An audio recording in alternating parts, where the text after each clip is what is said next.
பிறந்த மானிடனே மண்ணிற்கே திரும்புவாய். மண்ணில் பிறந்த மானிடனே மண்ணிற்கே திரும்புவாய். மரணம் உன்னை நெருங்கும் போது எங்கே ஓடுவாய். மரணம் உன்னை நெருங்கும் போது எங்கே ஓடுவாய்.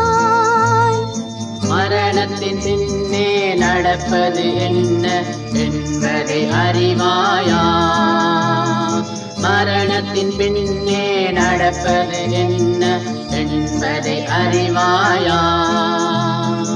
ஓ மனிதனே, நீ எங்கே போகின்றாய்? ஓ மனிதனே, நீ எங்கே போகின்றாய்? காலையில் மலர்ந்து மாலையில் மறையும் மலராய் வாழ்கிறாய், மலராய் வாழ்கிறாய். ஓ மனிதனே, நீ எங்கே போகின்றாய்? கர்த்தருக்குள் அன்பானவர்களே, அனுதினமும் கிறிஸ்துவுடன் தியான வேளைக்கு உங்களை அன்புடன் அழைக்கிறோம். இன்றைய தியானத்திற்கான வேத வாசிப்பு யோசுவா 7ஆம் அதிகாரம் வசனங்கள் 16 முதல் 26 வரை. தியானத்திற்கான தலைப்பு உலகமோ ஆவியோ. ஏனெனில் மாம்சத்தோடும் இரத்தத்தோடும் அல்ல, வான மண்டலங்களில் உள்ள பொல்லாத ஆவிகளின் சேனைகளோடும் நமக்கு போராட்டம் உண்டு. எபேசியர் 6:12. உலகில் பிறந்த எவனும் வெற்றியை நோக்கியே பயணிக்கிறான். யதார்த்தத்தில் எவருமே தோல்வியை விரும்புவதும் இல்லை, தோல்வியை எதிர்பார்ப்பதும் இல்லை. ஆனால் ஒரு கிறிஸ்தவன் அவன் உலக பிரகாரமான வெற்றியையா அல்லது ஆவிக்குரிய வெற்றியையா எதை நாட வேண்டும்? ஆகான் பிழை செய்தான் என்று கண்டுபிடிக்கப்பட்டது. மெய்யாகவே நான் இஸ்ரவேலின் தேவனாகிய கர்த்தருக்கு விரோதமாக பாவம் செய்தேன் என்று ஆகான் தன் பாவத்தை அறிக்கையிடுகிறான். ஆனால் அவன் தேவனுடைய வார்த்தையை மீறியபடியால் அதற்குரிய தண்டனை அவன் மீது வந்தது.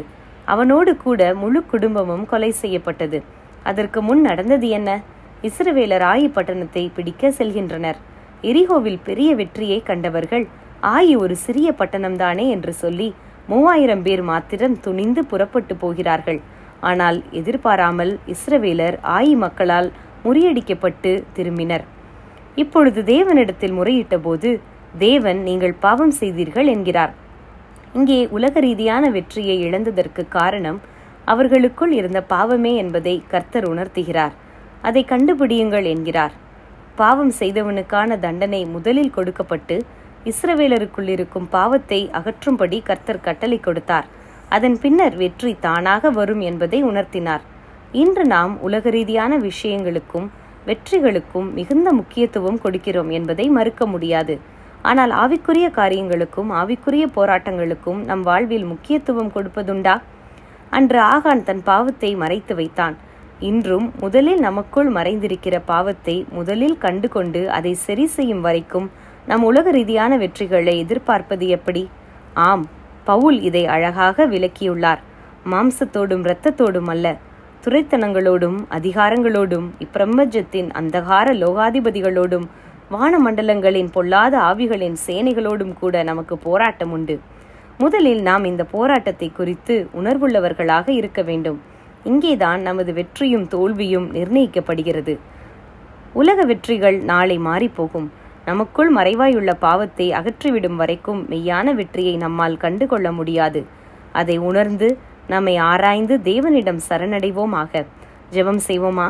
அன்பின் தேவனே, நீர் எங்கள் இருதயத்தை ஆராய்ந்து அறிகிறீர். மறைவான குற்றங்களுக்கு எங்களை விலக்கி காத்தருளும். ஆமேன்.